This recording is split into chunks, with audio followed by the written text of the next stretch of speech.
Hi guys, finally work ಎಲ್ಲ complete ಆಗಿದೆ ಇದರದ್ದು.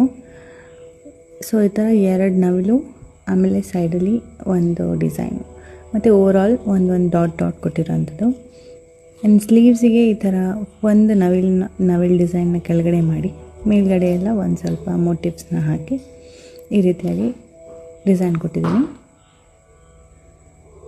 Sari colour orange type of colour ಆಗಿರೋದ್ರಿಂದ 2 ಶೇಡ್ನ ಮಿಕ್ಸ್ ಮಾಡಿರೋಂಥದ್ದು. ಆ್ಯಂಡ್ ಸೈಡ್ ಆಲ್ಸೋ ಪ್ಲೇನ್ ನೆಕ್ಗೆ ಮಾತ್ರ ಈ ರೀತಿಯಾಗಿ ಡಿಸೈನ್ ಕೊಟ್ಟು ಮತ್ತು ಡಾಟ್ಸ್ ಹಾಕಿದ್ದೀನಿ ಅಲ್ಲಲ್ಲಿ ಬ್ಯಾಕ್ ಸೈಡಲ್ಲಿ ಕೊಟ್ಟಿರೋ ಥರನೇ. ಓಕೆ, ಓವರಾಲ್ ಡಿಸೈನ್ ಈ ರೀತಿಯಾಗಿ ಬಂದಿದೆ. ಡಿಸೈನ್ ಇಷ್ಟ ಆಗಿದ್ದರೆ ಲೈಕ್ ಮಾಡಿ, ಶೇರ್ ಮಾಡಿ, ಫಾಲೋ ಮಾಡಿ. ಬ್ಲೌಸ್ ಕಂಪ್ಲೀಟ್ ಆದಮೇಲೆ ಫೋಟೋಸ್ ಹಾಕ್ತೀನಿ. ಬಾಯ್.